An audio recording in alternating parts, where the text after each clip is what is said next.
will talk about how can you enable memes on your app. We're going to figure out the solution or know how you can do that on your app. So all you have to do, so you just go above this sign, click on it here.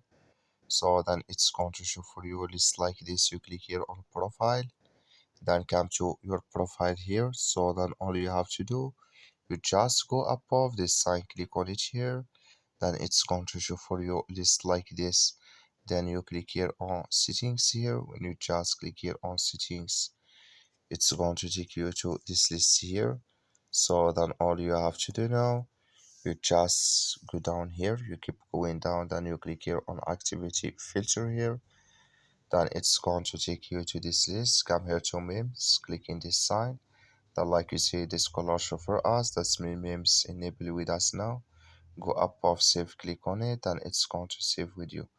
That's all you have to do. Thank you for watching. Don't forget to support us by liking, subscribing.